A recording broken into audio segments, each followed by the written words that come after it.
Oko ụmụnne m na-ekenekwara m ụnụ, ekene na m nwoke, ekene na ụmụ nwaanyị, ekene m oke ekene oke ekene oke afọ ekene oke nkwọ. Asị m nke onye chi nye zere kwụnụ. Ụmụnne m, na mbọsị mbụ anyị mere ụzọ nkụzi na-abụ anyị kụziri nkụzi maka Iyiuwa. Anyị kụzicha nkụzi maka Iyiuwa, anyị kụziri nkụzi maka agbụrụ maka nwaada anyị jụrụ anyị ajụjụ maka agbụrụ. Wee sị na tata anyị sị nke anyị tụgodo Iyiuwa ọnụ ka anyị mechie maka ife gbasara Iyiuwa ka o bie. Maka enere m anya na ụfọdụ ndị ya ajụ m ajụjụ maka o nwegasịrị ọtụtụ ife mma ghalụ ife gbasara Iyiuwa ahụ. Mana o nwere ndị jụrụ m much of ajụjụ. Ana m echebu na ajọ m ajụjụ ka m si ebe a wee kụzirizie wee gawa, mana ebe nwere onye jụrụ m ajụjụ ka m jiri aka m complete dị nkụzi maka Iyiuwa. The same thing with agbụrụ. Ahapụgasị m ụfọdụ ebe gị oge na agbụrụ ka mma na-eje wee jụ m ajụjụ. Mana 100 fụlụ ajụjụ a, only few people jụrụ ajụjụ a. Mana nsogbu adọrọ. Aka m ka nwanne m nwoke udoye somtochukwu, IKENGA ezemmiri na Anedo. Ọkwa nnewi ka m si eje, Anedo ba na nsọ. Asị m ka anyị tụọ ọnụ maka ife gbasara Iyiuwa ka anyị mechie agba ya. Na mbụ agwara m ụnụ na ihe gbasara Iyiuwa, akọwagoro m na ife gbasara Iyiuwa. Agụsịkwara m ụnụ ọtụtụ one na one uwe iyi mmadụ na-aṅụ, kụzikwara na ọtụtụ one na one ụzọ esi aṅụ iyi na iyi a na-aṅụ. Nkụzi anyị nke anyị eto oge nọ ka anyị tụọ ya ọnụ. So wee na-asị ka anyị bụrụ egwu wee bata na nyawa Iyiuwa ahụ, kedu ka esi eme, kedu ife a na-eme ka o welu dụ mma. Onye ṅụrụ iyi ọ ṅụrụ wee wuru iyi ọjọọ, kedu ife ọ ya eme. Onye ṅụkwana iyi ọ ṅụrụ wee wuru iyi ọma, mana ọ fụbụghị iyi ahụ, kedu ife ọ ya eme ka iyi ahụ wee dụ settled, ka iyi ahụ wee pụta ife. Ka anyị jiri wee baa ka anyị nebara ya anya. Oke, na mbụ agwara m na-agwa na ọdụ ụzọ iyi mmadụ na-abụ na-aṅụ, ọdụ ụzọ iyi na-abụ a na-aṅụ. A na-aṅụ iyi mmụọ, a na-aṅụ iyi mmadụ. Wee gwọnụ wee sụnụ na ndị ọ bụ ọrụ ha bụ ndị na-aṅụ iyi mmụọ a bụ ndị mmụọ kpọrọ ọrụ. Wee kọwara ụnụ na nwere ọtụtụ ọkpụkpọ oku dị iche iche. Enwere ọtụtụ ọkpụkpọ oku dị iche iche. Enwere ọkpụkpọ oku ndị na-agụ egwu, enwere ọkpụkpọ oku ndị na-akọ nri, enwere ọkpụkpọ oku ndị na-alụ ọrụ aka, ndị nka na ụzụ, enwere ọkpụkpọ oku ndị na-eme dibịa, ndị na-eme ọrụ mmụọ kpọrọ. Enwere ọkpụkpọ oku dị iche iche, mana enwere ọkpụkpọ oku kacha ọkpụkpọ oku a na-akpọ special people. That one the special people wụ ọkpụkpọ oku ndị you can give account of.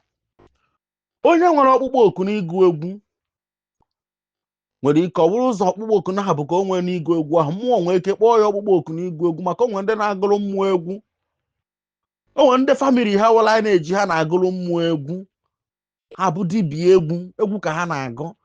Mana egwu ha na-agụ, aha agụrụ egwu ahụ ka ụwa gaa na-agụ egwu ahụ ka a gụrụ mmụọ ka e wee mee mmụọ otuto.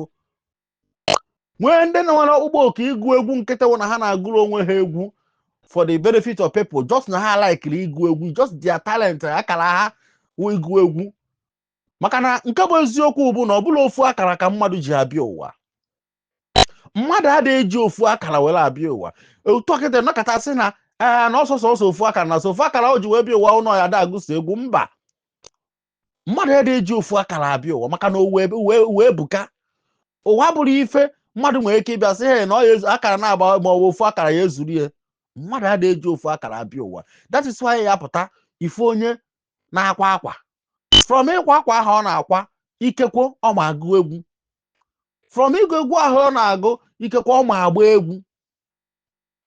N'ime akara na-atọ ahụ o ji wee bịa ụwa, ofu ka nwere ike ibu n'elu, ịbụọ nwere ike ibu n'elu, ma ọ akara na-atọ ahụ nwere ike ibu n'elu. Ọsọ na ha kala ihe ọ chọrọ iji bụ bịa ụwa, ihe ọ chọrọ ime n'ụwa. Onweghị mmụọ na-enye account of it. Ọ na-enye ni mmụọ account of it. Ọ gbagha egwu ahụ na-akwasa akwa, she will still prosper. Ọ gbagha akwa na-agbasa egwu, she will still prosper. Ịghọtago? Ọ gbagha egwu ahụ na-agụ sọsọ egwu, she will still prosper. Mana n'ime akara ịtọ ahụ nwere nke nwere ike nwere ọdụ destined to ibuni enu, ya enwe mbuni enu na ya nwe mbuni enu gafere oke.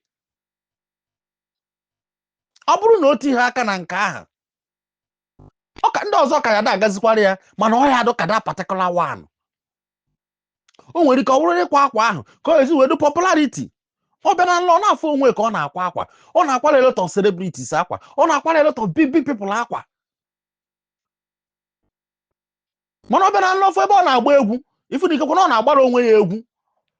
Akọwago m all this kind of nlọ many times. N'ọfọ onwe ka ọ na-agba egwu, mana ọ bịafọ onwe ka ọ na-akwa akwa na-agwụrụ ọnwụ na akwari ọha, mana ikekwe na-egwu ka ọ ka wee like na na-agba. Ọ sị na ọ chọghị ịkwa akwa. A na-egosi ya na mmụọ na onwelu onyinye inwelu akara iji bịa ụwa bụ onyinye gift inwelu, na gift ahụ ebu n'ihe enu n'ụzọ gift na-abụ ka inwe ị na-akwa akwa na-agba egwu, mana ị na-agba egwu ahụ ị na-agba egwu ahụ ya do on a low na people agha amaghị, mana ikekwe ya enye gị ego n'ihi ya eri, mana ya ga international, mana ịkwawa akwa ahụ dat n'ihi ya ga international wee do wealthy.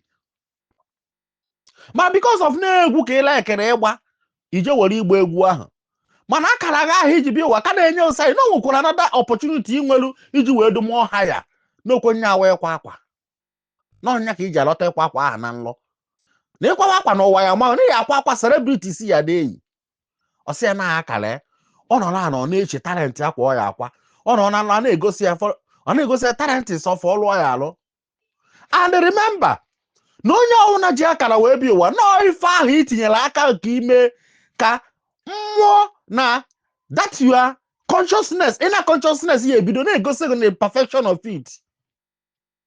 Your inner consciousness will start showing you the perfection of that thing na itiri aka wee mee ihe ada eme. For example, onye na-egbu mgbọrọgwụ, onye mgbọrọgwụ marụ hapụ mgbọrọgwụ mara eje na-agba afa, inner consciousness ya will not be familiar with afa ahụ ọ na-agba. Inner consciousness ya nwere ike na-egosi ya mgbọrọgwụ. Ọkụghọta gị, mana onye ịgba afa marụ na onye igbu mgbọrọgwụ marụ ọ hapụ mgbọrọgwụ amara eje na-agba afa, inner consciousness ya na-egosi ebe ọ na-agba afa na-akụzisiri ife gbasara afa na nlọ. Inner consciousness ya na-akụzikwara ya ife gbasara mgbọrọgwụ na nlọ because the two works do align to the consciousness o ji wee bịa ụwa. That is something with onye na-akwa akwa ahụ. Ịghọtago? Ọ ya na-enweta the consciousness of ịkwa akwa, na-enweta the consciousness of ịgba egwu because now the two things do na ndụ do in her or his own consciousness. Mana o nwere nke wụ particular one ihe bu n'ihe enu which is n'ikekwe na chie do in charge of mbuli enu ya na-egosi asị ya na okwu na ịkwa akwa ka ị kwesịrị ịda na-eje. Mana due to the ignorant of that dream ọdụ o nwere ofolo igba egwu, mana chi ewu na-ịkwa akwa ka ọ chọọ so chi na-atraizi ka esi na-egwu abụnye ya elu onye elu nwu the limit of ịkwa akwa ya elu. Mana o tinye ha aka n'ịkwa akwa ahụ boom ọchakapụ ọchawa, ọ na-enweta the inspiration of ịkwa akwa because na-aba ka chi gbadori okwu a ga-esi wee bunye elu. Onye ọrụ nọ n'ụwa nwere ebe ezumezu ma mmụọ ọsọ onye agbadori okwu mbunye elu onye a ga-esi wee pụta.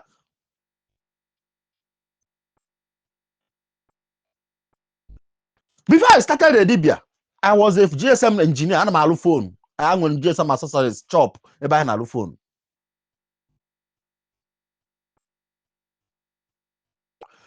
Sometimes in my dream, after my woman been name nkuzi preaching, I preach. People are crowd that gather. Ana m eme nkuzi. Ana m agwọ ọrịa na ebe ebe no mgbe ha na-eme ife ụka. You will be manifesting with what you are familiar with. Ọrịa na nwere mmụọ kpọwa ga-alụ ọrụ na-eso onye ọrụ chọrọ ṅụrụ iyi n'ụzọ ka ihe esoriri.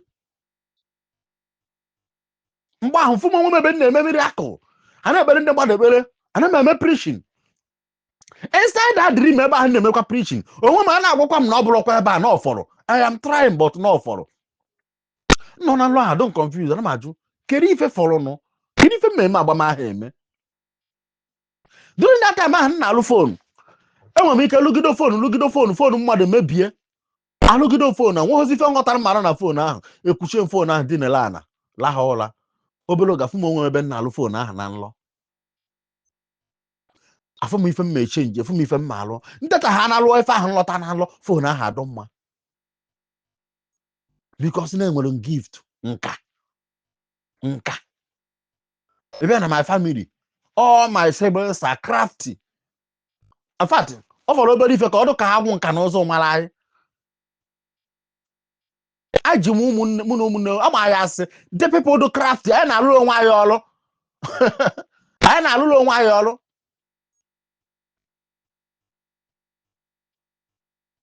You got to go?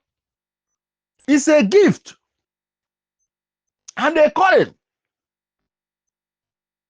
So I remember when the gift of nke ahụ. Mana do to our lineage bụ ancestral lineage dibia. I enwe calling of dibia too. So when if they a gift na calling. So mbe na alụ phone ahụ. Abeba kụziere nya na m enwe inspiration of ịlụ phone ahụ. Mana abịakwa na nlọ, ana m afụkarị onwe m anọkọta bụ phone onwe ebe na alụ phone. Ife na anọkọta phone onwe ebe nọ. Na-ekpere mmadụ ekpere ọ na-adụ mma. Ma o were ọgwụ nye mmadụ ọṅụọ.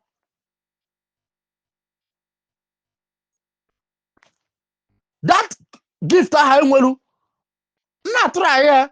Yes, I wasn't agụ aha agụ m mgbe ahụ. But ọ dị progress m etu nsi chọ. Because na ọ bụrụ ebe ahụ ka a kpọrọ m. It is just a gift. Hey. It is just a gift nwere enwe. Mana ọ bụrụ ebe a ka call model. Gift can come in many ways. In many numbers. Mana ọkpụkpọ oku dị iche na gift. Ọ bụrụ na m enweghị ọkpụkpọ oku wee nwee gift of ọrụ aka ahụ, o nwere ike banye naanị were ọrụ aka ahụ mara m. Mana because na enwere m a spiritual calling do higher than gift of ọrụ aka ahụ nwelu. The spiritual calling now suppress that gift nwelu elu phone. Ejile mara m. Maka o si eme m mgbe ahụ. Ọ na-awa ndị ọzọ rụgide ọrụ lụcha abịa wụtara m. Mma anọrọ etu ụmụazị nkụziri ọrụ a na-alụ ọrụ. Mụ nwa na onwe m adọrọ n'ala na-enegharị anya. Ha rụgide oju ha abịa wụtara m. Ha rụgide oju ha abịa wụtara m. Ha rụgide oju ha abịa wụtara m. And funny enough, awụtara m nke ahụ ekwe ha alụnụkwa ya alụta nna.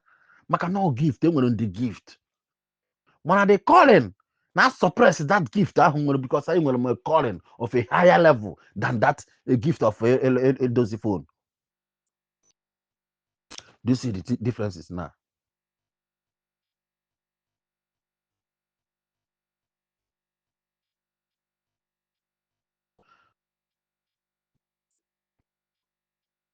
So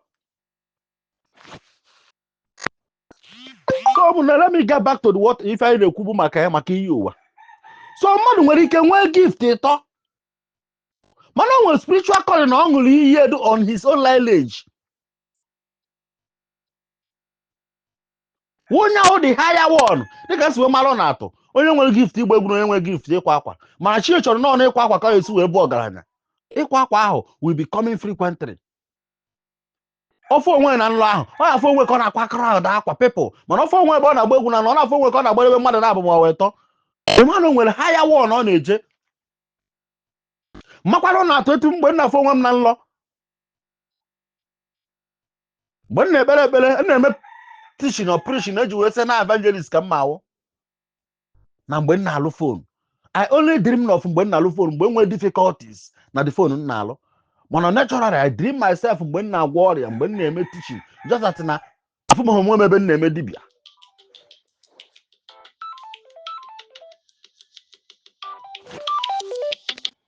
Okay, sorry, mmadụ kpọrọ m na phone. So where was I? Where was I? I don't remember. But let me just start somewhere. So that iyi ahụ onye ahụ ṅụrụ n'ụwa ya ahụ. Onye ahụ ife ya da a manifest more than gift ahụ nwere enwe. Because that iyi the spiritual grounded. Ọ iyi ọ ṅụrụ na mmụọ. So ọ na-apụta na ife point aka from ịkwa akwa and ime this one nọ na-apụta na nwere ndị ya wapụta ndị na-aka ntamotu ọdịnala ọ ndị na-ekwu ifetu ndị ọdịnala kwa sef ahụ adịsịrọ ha pụtara na-ekwu ọsọsọ dibịa ka a na-enwe kọrin ya na-enwe kọrin ịkwa akwa na-enwe kọrin ịgba egwu na-enwe kọrin ịgba bọọlụ guys not calling ada enwe kọrin ịkwa akwa ada enwe kọrin ịgba egwu it is gift kuchi na mmadụ ada enwe ofu gift nwekwara ndị na-enwe ofu gift anyway. When it comes to calling, it must be spiritual grounded. Whatever that sounds calling must be spiritual grounded, because it's a call you ought to answer and you must give account of it. But when I give account of your gift, nna nwere ike nwee gift ịkọchi ngọ abịa nwee gift ili ji nna nwere ike nwee family nwere ike nna nwere ike nwee gift ịtụ ekwe ngọ na abịa nwee gift ikwu ekwe akụ ikwu egwu akụ. It's a gift. Ejiri mara ife eji mara ha and a gift ọwụ ka ọwa sị na ha nwee gift igwu egwu family ha na ha nwee gift ịtụ ekwe ha nwee gift ịgba bọọlụ. But when it's a calling, it's something you don't joke with. Calling is a special gift from the spirit which everybody must give account of. It is a calling. When you are called, it's a spiritual. Calling has never been ordinary. Calling has never been eventual. I want to call na be eventual. I told him ime dibia. More somtochukwu udoye would have faced my business. I'm doing very well when I was doing business. Man, because I have a call direct from the spirit, direct from the ancestral lineage, I have to choose from my gift of eventual and my calling. Now the calling supersedes the gift. Because now more gift to manifest in email. It must entangled. You see? I now choose the calling of a dibia, which is the abia, master of a mystical knowledge. Onyabu dibia. Now let me go back to the oath of reincarnation, which is Iyiuwa. Remember that I said that not do Iyiuwa. One, be young on a more.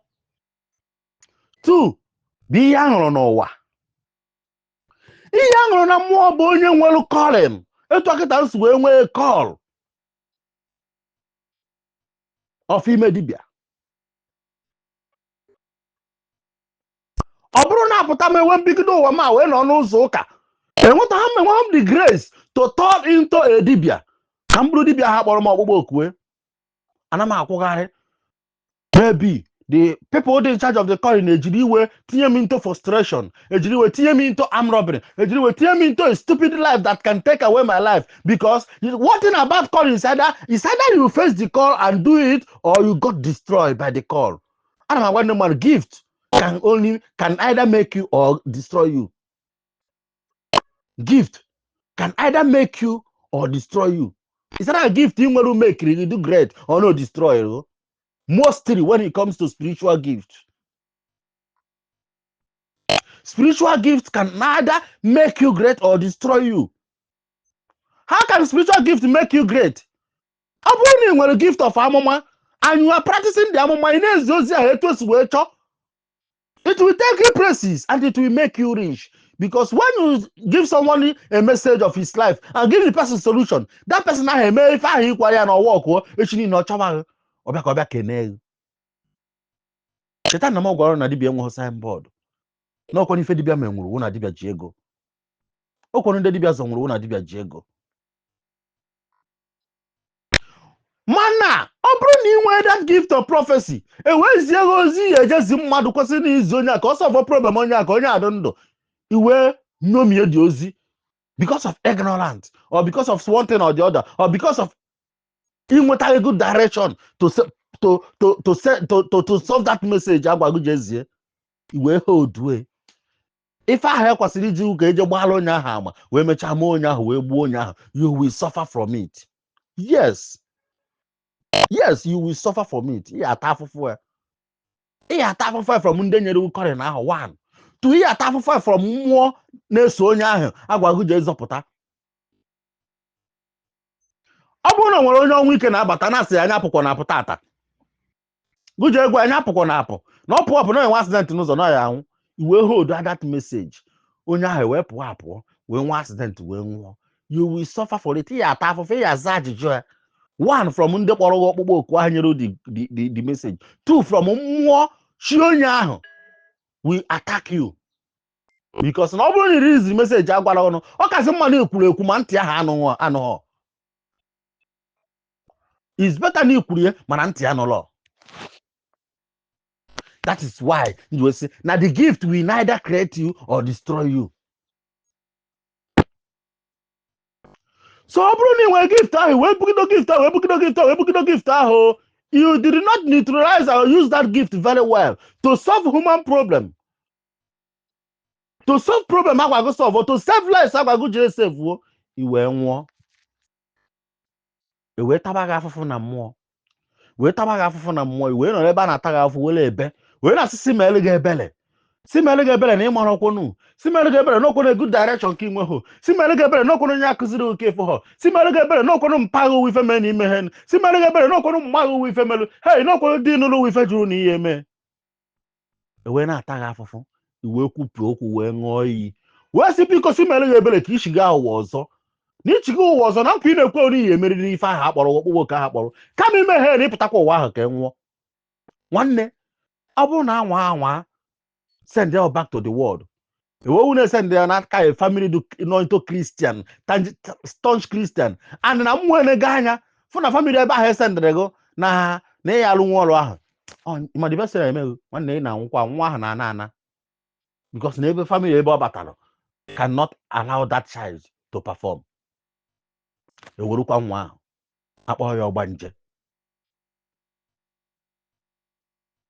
Ọ na-esisi send ya na ọ na-ime ha enu ife ọ na-etinye aka n'ụwa ahụ nya gana. Onya bụ na ya ada alụ nka na struggle. Struggleness will be emptiness. Owewe na ịṅụrụ iyi na mmụọ asị biko si mere gị ebere na ije n'ihi ezigbo ozi ya agwara gị, ọkwefuru ọdụ dibịa, ọkwefuru ọmụma, ọkwefuru ịgwọ ọrịa, ọkwefuru ime mgbọrọgwụ na mkpa akwụkwọ, biko si send ahụ n'ihi eme na ọ bụrụ na ime ha enu kama ịnụkwa dị ka ihe amụtaghị nwa, kama ịmụtakwa amụta nwa ugbu ewu. A na-aṅụ iyi na-amaghị ama, a na-aṅụ iyi do worse than this one self. Nwanne ya na-ese ndị agha ebe a, ignorantly you did not do it. Ị ya amụ nwa ndị nwa ya egbu. Ị ya amụ nwa ndị ya ata afụfụ ahụ.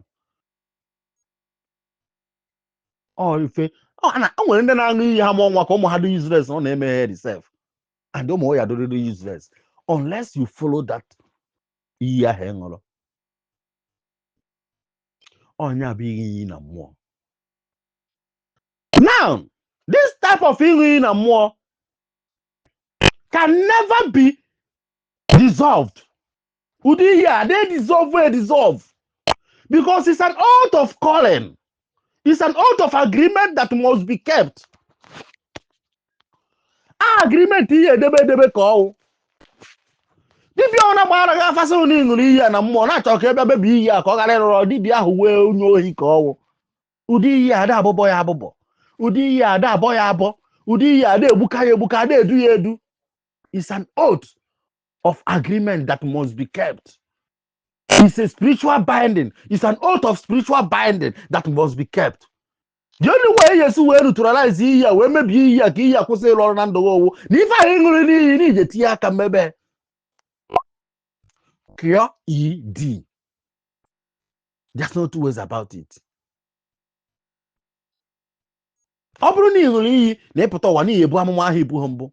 Nwanne ifere amụma ahụ.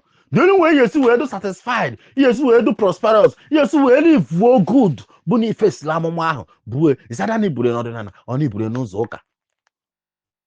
Ibue n'ụzọ ọdịnala ọ bara ibue n'ụzọ ụka, you will still tawa ya ka ya ata afụfụ. Maka na ị nọ n'ụzọ ụka na-ebue mmụọ ndị ahụ dị in charge of that iyi ahụ n'ọdịnala ahụ na-ebue, you cannot appease them because na okwukwe nwere ike imegide. For that, ebido tawa ha afọ. Onye anaghị afọ ndị amụma ụfọdụ n'ụlọ ụka tata ha amụta nwa. Onye anaghị afọ ndị amụma ụfọdụ amụta nwa nwụọ. Onye anaghị afọ ndị amụma ụfọdụ n'ụlọ ụka na ha na-arịa from one sickness to another. Ọ bụrụ na ha eme their calling, but they are doing their calling without appeasement. They are doing the calling without appeasement. A na-eti okwu igwe na-achaghị acha. Mmụọ ahụ na-ewetara ha ozi ahụ need to be appeased and settled. Ọ bụrụ na mmụọ ahụ adịghị appeased and settled, fan onwe ha will not be appeased and settled.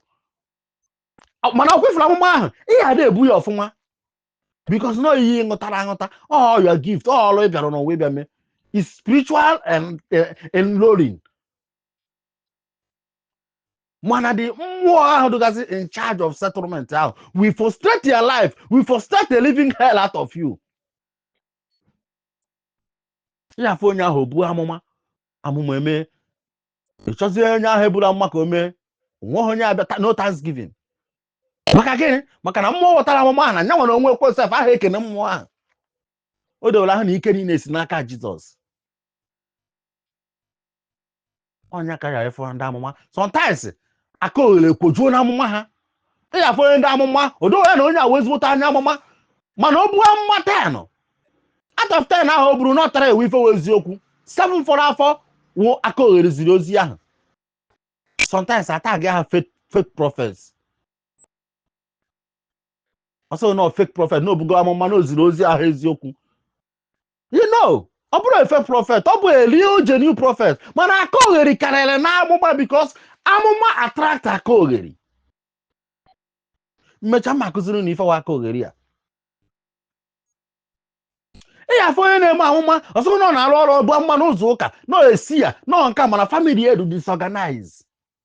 Maka na organize ha mmụọ ahụ o ji arụ ọrụ ahụ. For the fact na organize ha mmụọ ahụ o ji arụ ọrụ ahụ, mmụọ ahụ ya dị disorganize family mmụọ ya dị agba ya aka ebe ọ ya dị ewute ka o wee jụọ kere ife na-eme m. Mana ifuru amụma ya ahụ ọ ya dị aga. Mana ifuru life onye ahụ ya dị scrambled. Esi hụ na ụmụ ya esi na family husband ya esi na husband ya esi na health wee gasasị ya. It's not because no that no on the calling no on the line of ife akpọrọ ya is because na ohe me settlement of mmụọ na-eweta that message. All dị ndị a ya ha anya ụwa ha nwụọ bịa ụwa ọzọ ha ṅụ iyi bịa gburu mmụọ anụ ife ha na-egburu sọsọ amụ anụ ha ya ebuzi amụma ha ya emezi anything maka na nke ha buru ebu ha kwụghị ụgwọ ka ha bịa kwụọ ụgwọ ahụ ha ji. Iyiuwa ajọka. Ịghọta gị ọsọ no prophetess no a prophet. So wee bụrụ ya maka na ọ bụrụ na o na-eme appeasement with amụma ahụ ọ na-ebu mmụọ ahụ kwesịrị ime appeasement ya da-eme ya attack ka si ebe a pụọ na ọha ebe a ka nnọgodo. So na ihe ahụ iyi mmadụ ṅụrụ na mmụọ enweghị mbụbọ enweghị mmebi ada emebi. It is an oath that is out to be ihe fulfill rere ya. You must fulfill it. If you feel ihe ọgbaba ahụ njem eweghị alụ. Ihe aṅụrụ na mmụọ ihe akala ụwa ihe esi na mmụọ wee bịa ụwa agreement esi na mmụọ wee bịa ụwa agreement ọrụ ada abụbọ ya abụbọ ada egbuka ya egbuka ada abọkwu ya abọ. The only appeasement a na-emeri ya is to face that thing ahụ enwere ihe ndụ ga-adọrọ ndụ ga-achịkọ aga m n'ihu abataba. Anyị esi n'ihe aṅụrụ na mmụọ pụọ anyị aba ihe aṅụrụ n'ụwa iyi ụwa mmadụ ọnya the most important iyi ụwa mmadụ ebe a ka egwu dụ iyi ụwa mmadụ ọnya ka eji akpọ iyi ụwa ọha iyi mmụọ maka na iyi mmụọ ahụ aha abụbọ ya abụbọ. And secondary kedu ndị na-enwekarị iyi mmụọ before I forgot to add this one. Ndị ọrụ malụ ndị dibịa malụ ọrụ ndị ọrụ dibịa malụ ha ife na-enwekarị iyi mmụọ ahụ. onye dibịa ma ha enwe iyi mmụọ. Onye dibịa mara ọrụ aya enwenata iyi mmụọ, because na lineage enweghị spiritual entanglement gbasara dibiaship.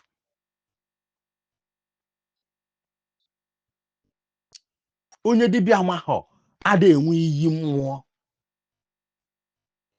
Ndị na-enwekarị iyi mmụọ bụ ndị dibịa mara, ndị jụrụ na ha agha alụ ọrụ dibịa ahụ mara ha, ndị jụrụ na ha agha alụ ọrụ mmụọ mara ha, ndị jụrụ na ha agha egbu mgbọrọgwụ, ndị jụrụ na ha agha akụ amụma, ndị jụrụ na ha agha agwọ ọgwụ, ndị jụrụ na ha agha eje ọrụ ọrụ mmụọ, ndị jụrụ na ha agha ezisa ozi mmụọ.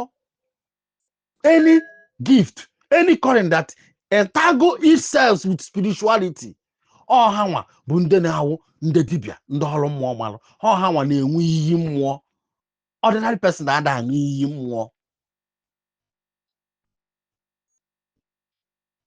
So onwe onye gwara ụnụ iyi mmụọ mara buru ụzọ n'onwe jụọ dibịa dị na lineage m, dibịa ọmalụ m, because isi ụnụ nwere iyi mmụọ wuyo Moses na dibịa mara isada na mara nna nna gị emeghe enu onye ụwa kwụzie ṅụọ iyi na ngụnwa na onye ọrụ ụwa na ọya eme ọ mgbe ahụ ka iyi mmụọ ahụ enyebe nsogbu.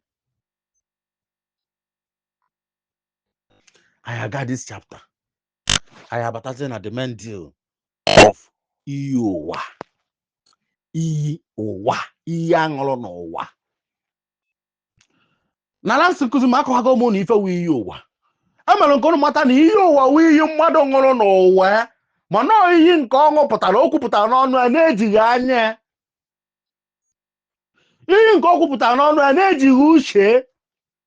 Iyi nke ọ kwupụtara n'ọnụ ya o jigharịrị wee kwu na-amaghị mgbe o kwuru ewute obi mwute. Ọnya bụ Iyiuwa. This one can happen to everybody, spirituality or no spirituality. Ọrụ dibịa mara ọrụ dibịa amaghị. This can happen to anybody nwere such encounter.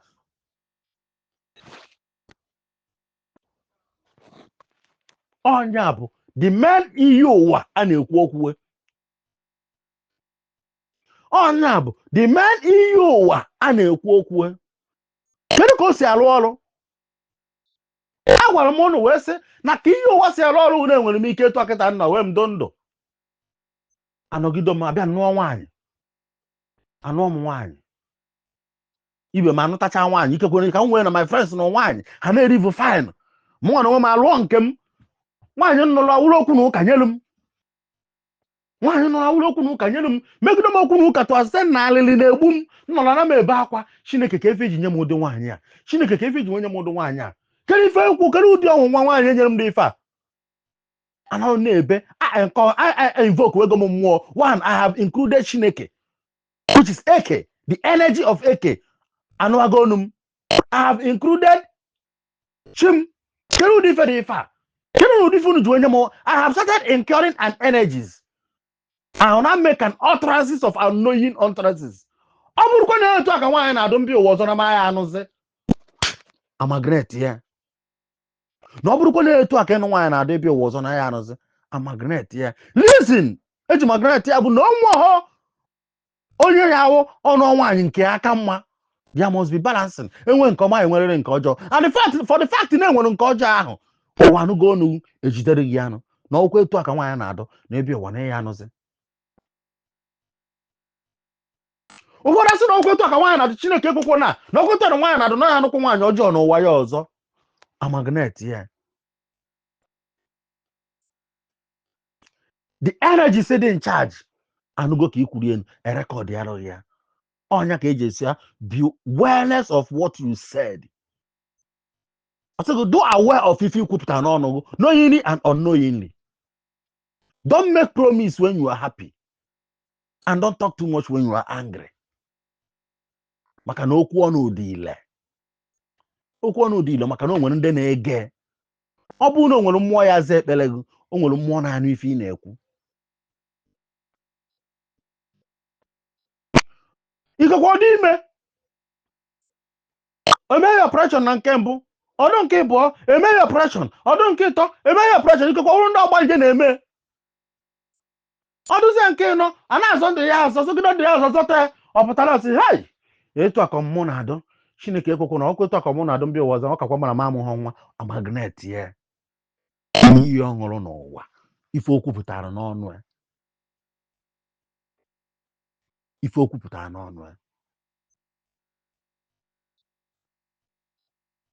ọbịa ụwa wụ na o nwere ego o wee jekwuru ofe ya nwoke wee yọọ ya ego ikekwe ya nwoke na-akọ dị na-agba mbọ nye nwere onwe ada aka ọ da agba onye nwoke wee ju na ọ ya enye ya ego ma ọ bụ ikekwe ya nwoke anarị ya nwaanyị ọ laikiri na ọ chọrọ ịnụ maka na o ji ego ọ dịrọ ha na-eche ọsị ha ego eme alụ makwa ka m akpataghị ego n'ụwa mbịa ụwa m ọzọ m akpataghị ego na m agha ezu ike onye abịa ụwa ọzọ fụna ya da struggle to make money mgbe ahụ otu a na-ekwukọrị na afịa dọsi one day sit at home na sit at home do na aha eje afịa na-egbu mmadụ niile osi ọnwụ na ọya eje ọ gwara mbịa ọzọ kama m akpataghị ego ka m nwụọ ife onye anọ ya struggle gido o metaghị ego onwe ụlọ nwezi mmụọ na-enye nsogbu fọsisi na-enye nsogbu ọ struggle gido na akpataghị ego ahụ nwere ya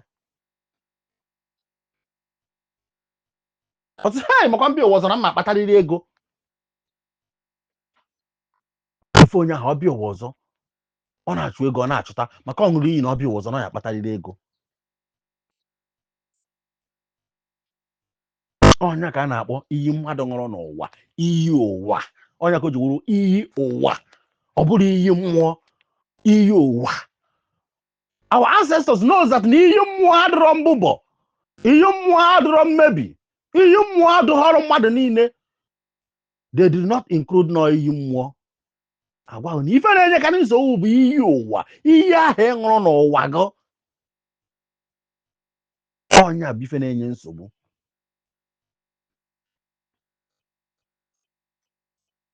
o nwere ndị ṅụrụ iyi na ọkwa etu a o nwere ụmụnne anyị ndị atụje na slave ha wee jee obodo iwe na-ata afụfụ na-ata afụfụ imegide tagide afụfụ ha riri wee gbuo ha wee ṅụọ iyi ha bịakwa ụwa ọzọ ka ha ya atụchazi okwu n'obodo oyibo ọzọ ndị ahụ ị na-agwata ha akụkọ ị na-akọrọ ha akụkọ ije obodo wekịta ọ na-adọ ha ka ị na-eme nkọgheri isi anyị eje obodo ka mmeri ha akwụkwọ fri ka ije obodo ọsọ na ọ ya atọ ụkwụ ebe ahụ ichere oji anya ya ọ iyi ọ ṅụrụ n'ụwa maka na ikekwe na osojo na ndị atọje na slave o so na ndị emegburu emegbu n'obodo oyibo ahụ onwe ndị nwụrụ n'ụgbọ ọsọ na ọdụkwa ụwa ya ọzọ na ọ ya bụ ụgbọ inwe ife ọ na ọ ya eje include na ịba ụgbọ okwuo na ọ ya eje maka na ikekwe na ụwa gara aga n'ụgbọ ọgbụrụ elu there are a lot of iyi ha na-aṅụ n'ụwa ụmụ iyi a ka ọ ya wee bịazie ụwa ọzọ ahụ iyi ahụ nyeweghị nsogbu asịgụ jee bụ bụọ ya iyi nke a dọrọ spiritual mana nwere spiritual entity jidere ya aka disa nwe ose nwe ikpere ekpere spiritual entity a na-aza ekpere gị ahụ eburu ekpere gị pụọ disa nwe ka ọ ya ekwupụ okwu spiritual entity ejide aka disa nwe ka ọ ya nwe onye nwere ọnụ atụ ọsọ mmadụ gụjere n'ihi afụ ịpụọ ịfụ maka na onwego okwupụ n'okwu ahụ the entities dị in charge wee mee okwu ahụ ọ dị ile the same entities ahụ na-emekwa iyi ahụ ị ṅụrụ n'ụwa gị ahụ ọ dị ile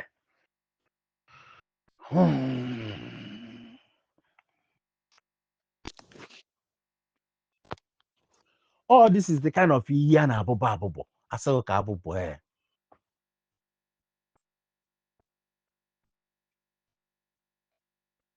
now let's go to ka esi abụbọ iyi a iyi ọhụrụ wụ iyi mmadụ ṅụrụ n'ụwa na-enye nsogbu nwere otu esi abụbọ ya depending on the gift of ndị na-abụbọ iyi e nwere ndị wu ngwuru ha na ife ji mara ha wee bụbọ iyi mmadụ ṅụrụ o nwere ndị ngwuru ha na ife ji mara dia lineage bụ ịbụbọ iyi mmadụ ṅụrụ na ife ha ṅụ usoro ha na mmụọ gift ha nwere na mmụọ wee bụbọ iyi mmadụ ṅụrụ aṅụ ọ sị na ịbụbọ iyi ụwa ka ọ na-ama na ịbụbọ iyi mara ya nọ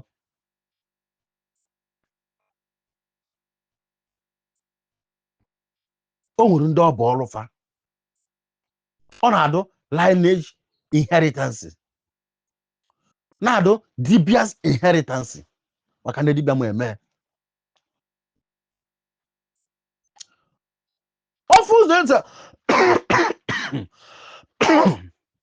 ofu ụzọ esi abụbọ iyi ụwa bụ na a na-abọ ya abọ a na-abọ iyi ụwa abọ like enwe ụbọchị m pụtara na Facebook mfe ebe a na-aka ntamoto ịbọ iyi ụwa onye ahụ sị na ọ na-agba chụọ ọsụ na ọ na-agba n'osi ụzọ chụọ ụfọdụ ama fensị na-achụ iyi mmadụ ṅụrụ. Ọ dị gifted. Ọ dị gifted. Ihe a na-akpọ ya nseke mmụọ. Ọchụchụ ahụ a na-achọ ya nseke mmụọ. O nwere ndị iyi ha ṅụrụ aṅụ bụ nseke. For example, ka mmalụ na-atụ reason eji achọ maka na ụfọdụ si na fake ka ọwụ na-agụrụ ka mbụ gị nwegoro na-achụ ife nwa na achụ o jikwa ochugide wee makpụtezi ebe bulldog nọ. Bulldog kwuruzie cherie nkịta chụkwazi onye nwa na-achụ iyi ọ na-agba. A lot of caricatures emegoro ọdịnala Igbo ka nkụ mana o nweghị ife o merụ. Ọ dịkwa mma mana ihe akpọ onye nwere gift of ọrụ na etu ahụ o si arụ ya adabaghị maka na ọkpụkpọ okugo na-aba aha ofu. Echetara m be anyị mgbe anyị pere mpe o nwere ndị na-achụ mmiri a na-akpọ akwa n'aha mmiri. Akwa abịara gị akwamozu ịkwọ ha enu ọdọ na ebe ahụ bịara akwamozu na-ebe ọrịa mmiri ya na-ezo. Ọ na-ebe akwa mmiri ya na-ezo. Nwa onye nke mma ọ bịara akwamozu ọ na-ekwa ha enu ọfịka aka ya na-agba ọnụ tọnụ efika ọrịa ya na-afịka aka ya mmiri ya na-ezo. The gift ifuna the true gift onye a na-ebe akwa onye a na-afịka aka onye nke ọzọ ọchọ ọkwa oji aha mmiri akwasa n'azụ mmiri ezobe. They are gift. Ihe asị na nke onye aha work na nke onye abụrụ ezigbo. That is one thing about gift. Ọ bụla etu o si wee mee onye a ka o si wee mee onye a. Onye ka ya m na-agwa ha don't condemn spiritual activities of any dibia maka na ịma ka o si mee. Mgbe ahụ sị na ihe hapụrụ na-achọ ya ihe afọ ife ọfụrụ. Ihe akịta na-agwa ndị ọ mara ama ihe afọ ife ọfụrụ.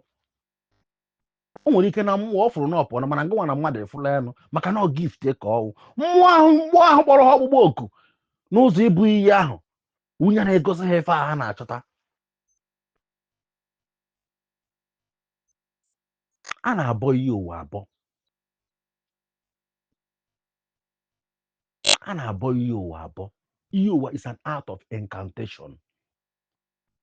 Ọ transis okwu ahụ ikwu bụ n'ọnụ ọ na ọbọgide chọchọkọtacha ife niile ahụ ọ chọrọ onidiri.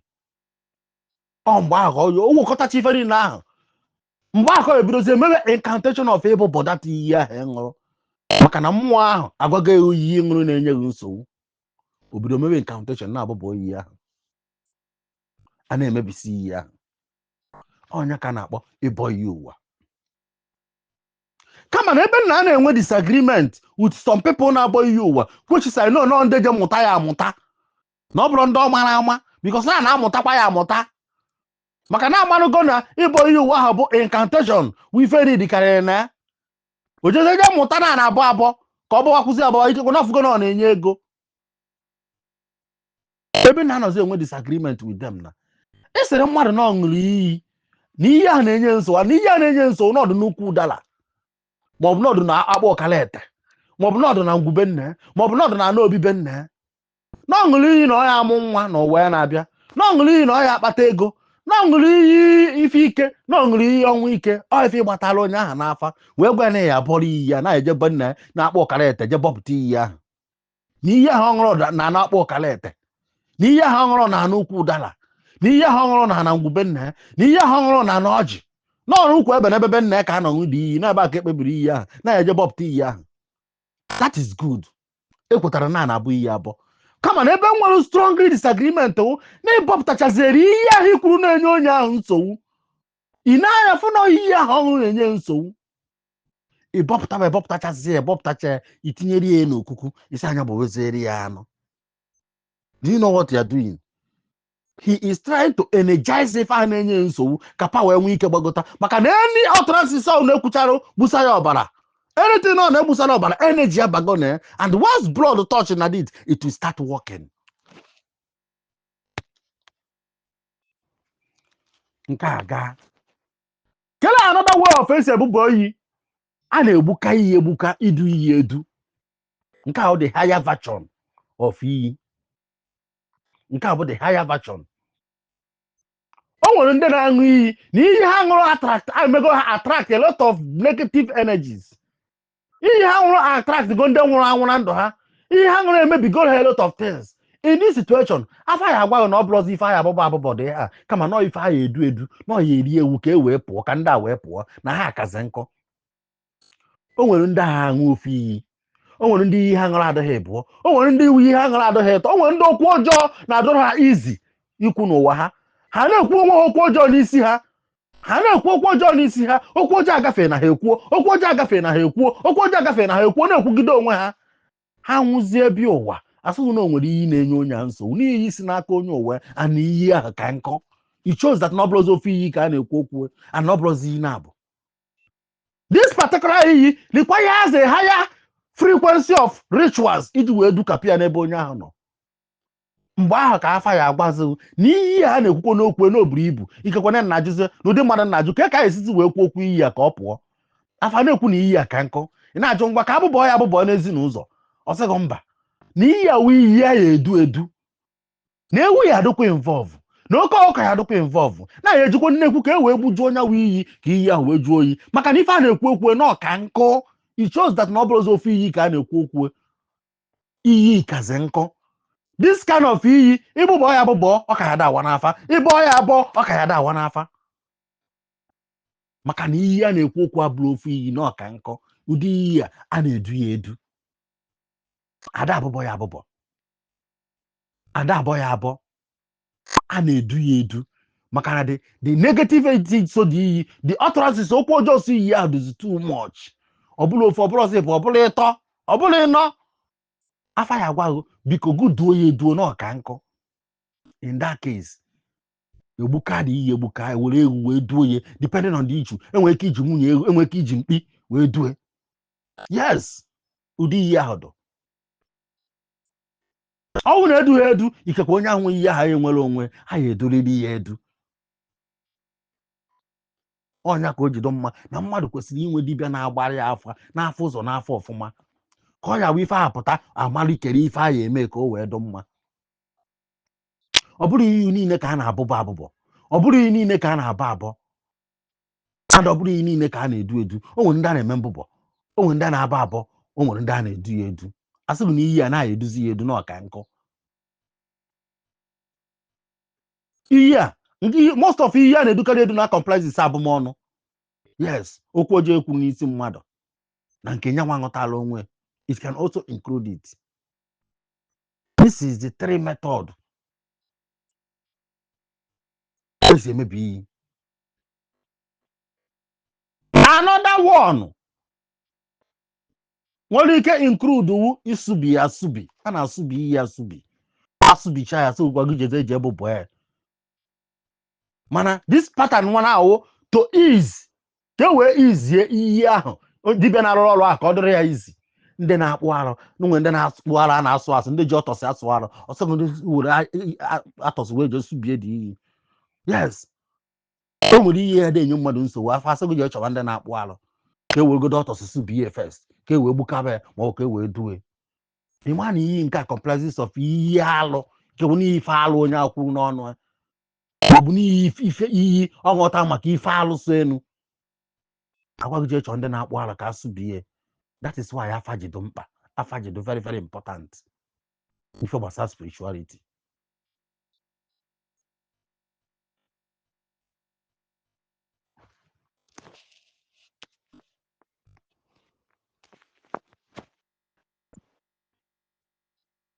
Now another question wee bụrụ iyi ụwa a na-ekwu okwu ọ dụrụ mmadụ niile inwe iyi ụwa, maka na ọ na-enwe ndị ya abọwa iyi ụwa abọcha, iyi ụwa ahụ ekwuru na-enye gị nsogbu, abọwa abọcha etiri ya n'okuku si gbuezieri ya anụ. Nwanne na-eme iyi ahụ a na-ekwu okwu abọwa abọcha etinye ya n'okuku, abụbọcha ya etinye n'okuku si jeze gbueri ya anụ. Na ndị iyi ụwa ha na ebe a, na ndị iyi ụwa ha ebe a, ha jụjụ ọwụrụ ọ dụrụ mmadụ niile nọ n'ụwa inwe okuku ndị iyi ụwa. 2, a na-egburu iyi ụwa anụ, a na-egburu iyi ụwa anụ. Ọ dụrụ mmadụ niile nọ niile ime inwe okuku ndị iyi ụwa. Nke izizi, mba, ọ dụghọrọ mmadụ niile. ọ bụrụ mmadụ niile ka ọ dọrọ inwe ndị iyi ụwa.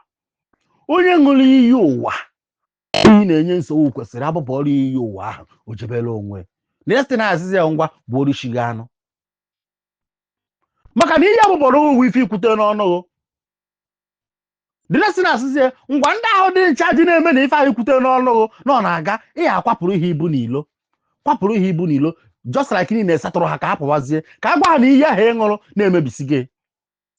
Ọsọgọ kwa ihe ibu maka ịdị ndị iyi ụwa, kwa ibu ebupụrụ ha n'ilo bụ oruchighị anụ gwa na iyi ahụ na-enyeghị nsogbu na-emebi gị.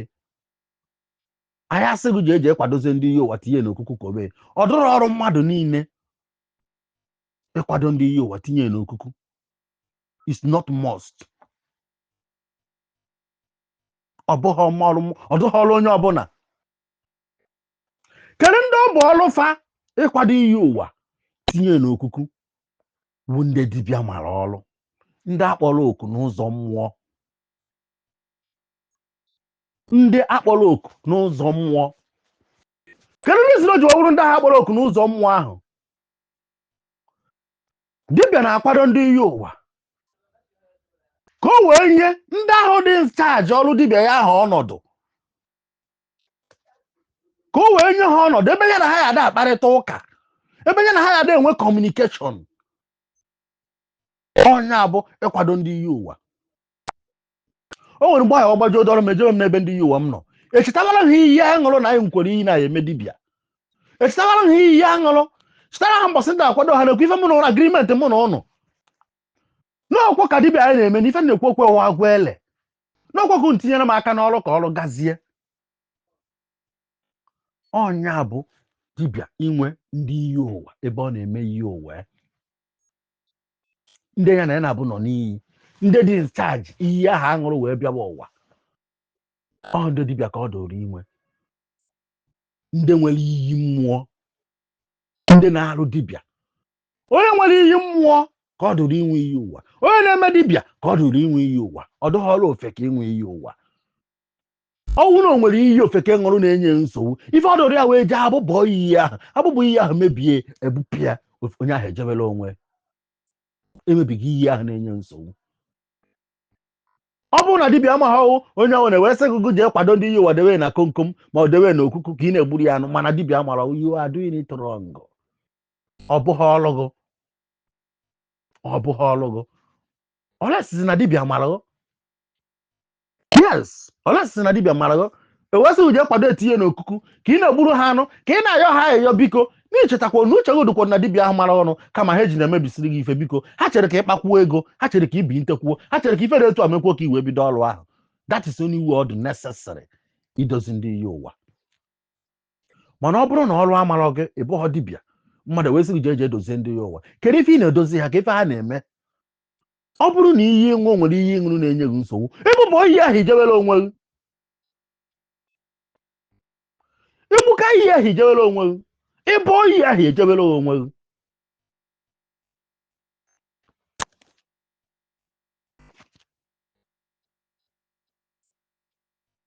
Ọ ndị na-eme dibịa ka ọ dọrọ ịkwado ndị iyi ụwa ha to be able to renew the agreement ha nwelu, to be able to incur a new agreement based on na mmemekwa dibịa na-ejikwa m aka were ekwu na ifuru dibịa na-eme na sị na mmechi eze na ọnya ka m ji enye ụnụ aka na-ejikwa m mkpụrụ iyi were asị na dibịa ahụ kwetara na mmemme mmewego tata na mma aṅụ iyi ọma na iyi nna aṅụ na mmesi na-akpata ego, iyi mma aṅụ na nna agwọ ọgwụ na-ele, mgbe aka ya ebido ṅụwa iyi ọfụ na-edebe, ị na-aṅụ iyi ọfụ na-ekwu ife ịchọrọ, ikwuchi ife ịchọrọ ịkwado iyi ụwa ahụ wee debe.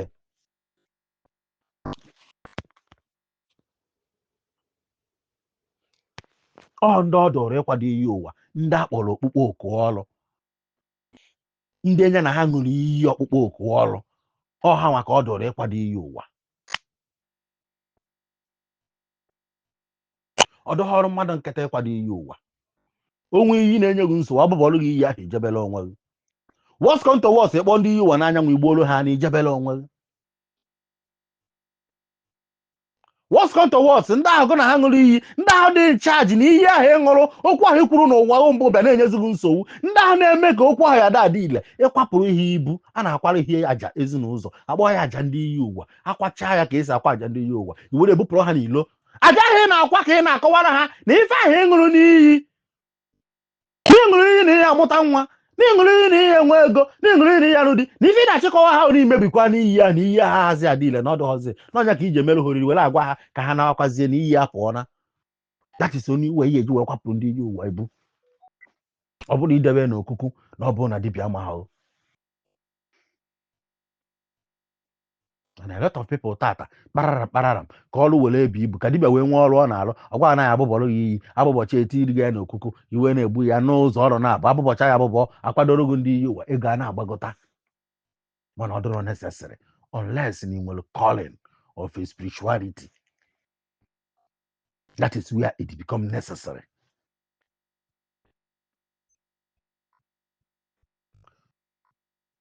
Nke a gaa ana m egbuzie nke ka anyị baa na common error anyị na-enwe in the preparation of ndị Iyiuwa. The only simple error mma a na-enwe ife gbasara ndị Iyiuwa only two sọsọ. If you can be able to maintain these two errors, ndị Iyiuwa ya do active bi n'ite dibịa bi n'ite eze nwaanyị. First error, atete.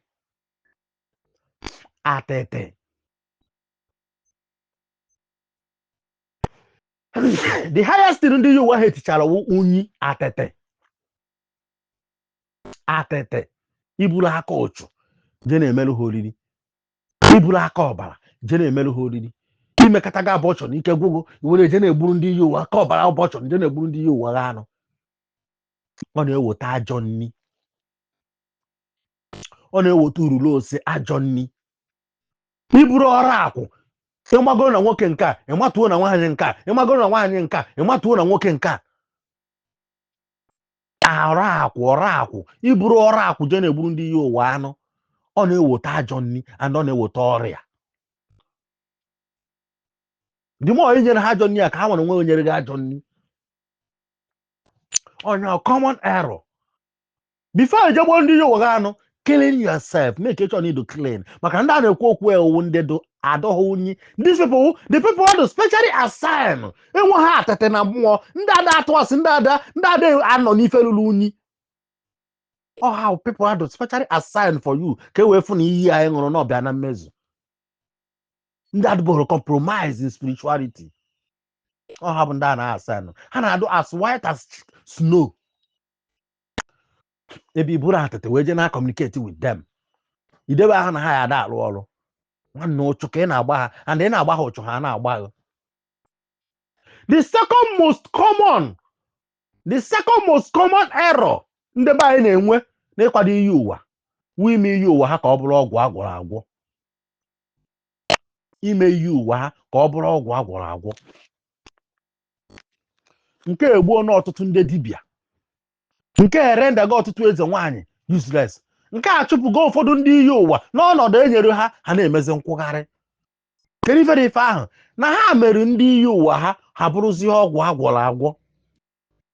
Kedu ka esi wee mee ndị Iyiuwa ha ka ọ bụrụ ọgwụ agwọrọ agwọ? Ụfọdụ na-eme akwadobe ha Iyiuwa kwadocha eke one nonsense thing mama ha ife ha na-eke ekecha ọgwụ etiri ha n'ime asị ha n'ọka o wee mee ha ka ha dị ile. Ụfọdụ na-eme akwadocha ndị Iyiuwa ha n'okuku anụ ọnụnụ awele wee gaa n'ime ha wee na-asị n'ọka dibịa ha gwa ha n'ọka ndị Iyiuwa ha wee nwee ike wee butere ha ego. Ụfọdụ n'ime anyị emego ndị Iyiuwa ha ọ bụrụ ọgwụ agwọrọ agwọ. Tata ọ na-enye ha nsogbu mana ha amaghị na ọ na-enye ha nsogbu.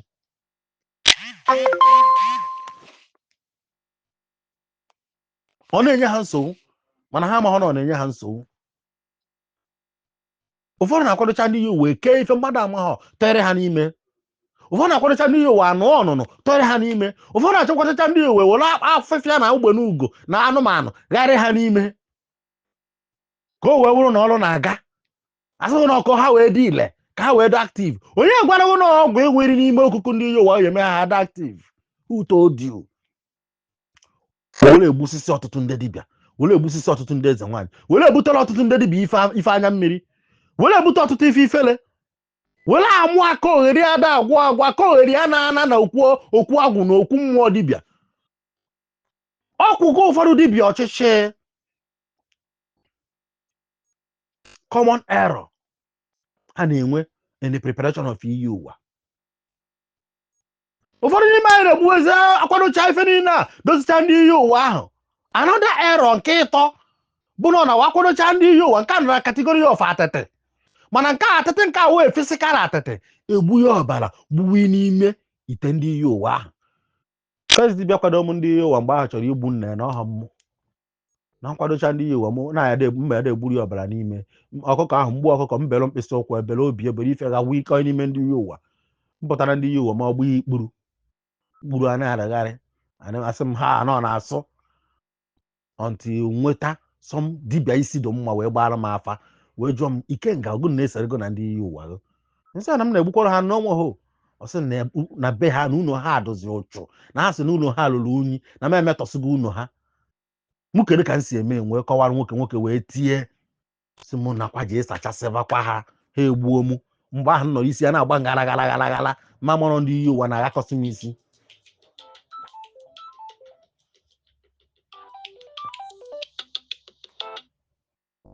Ndị Iyiuwa na-aghakọsị m isi.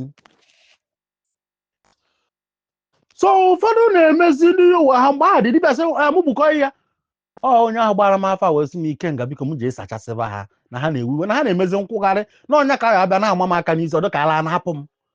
Wee gbara nata wee were ha otu etu esi wee gwa wee kpopụta ife ikuku ndị Iyiuwa ma wee saba ha wee wee ya nzu na edo wee saba ha sagido ha sachacha ha gbaa ha n'anwụ were nzu na edo wee machisicha ọbara niile ahụ mgbukọrọ n'ime na anụ niile ife niile ahụ were nkwụ ọkụ sachacha maka mmanya ọkụ mmiri mmụọ sachachacha ya sachachacha ha ọfụma wee kpọọ ndị Iyiuwa mbak were ofu akwa tiwara ha wee ze ha iwe gọọrọ ha ọjị merụ ha edo. Ana m agbakwu mmanya na ya mgbe ahụ sef na ọdụ sọsọ igbu ya ọbara mana ka na-abịa ebe ahụ merụ ha ọjị merụ ha edo wee ze ha iwe wee were oke ọkụkọ wee yọọ ha wee gbuoro ha oke ọkụkọ like magic oluho 2 days.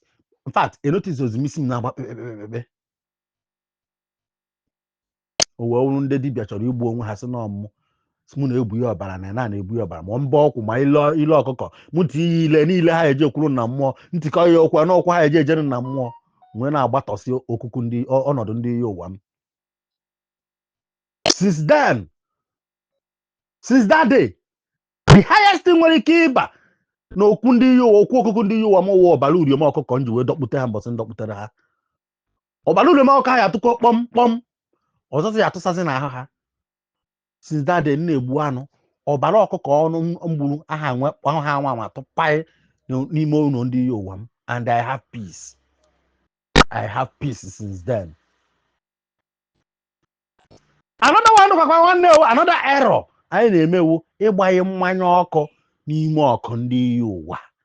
Inye ndị Iyiuwa mmanya ọkụ atọl. Ọ bụrụ mmadụ niile ka ndị Iyiuwa ha na-aṅụ hot.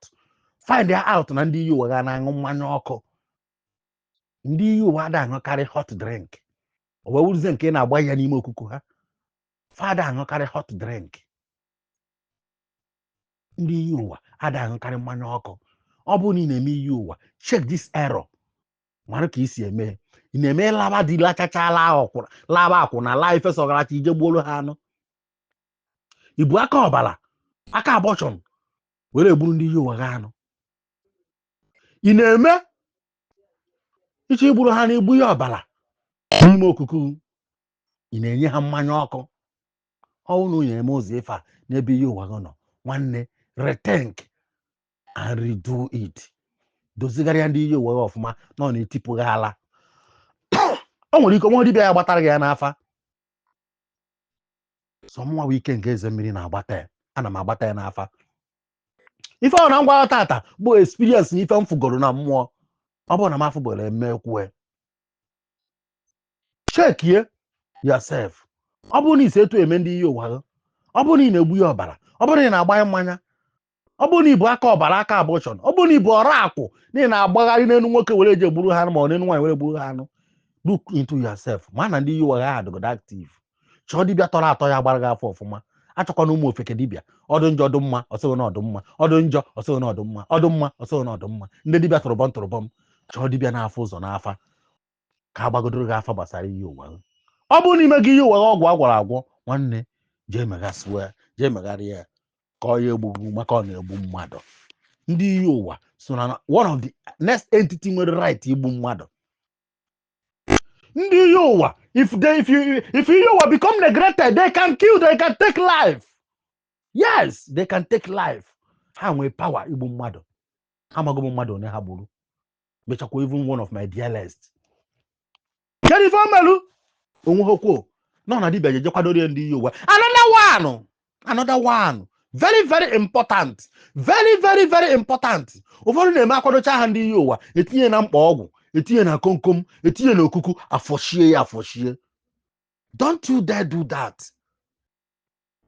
Ọ efe agbụrụ oke ezigbota nne m ukwu akwadochara ndị ihe ụwa etinye na mkpa ọgwụ kwuchie ekwuchie.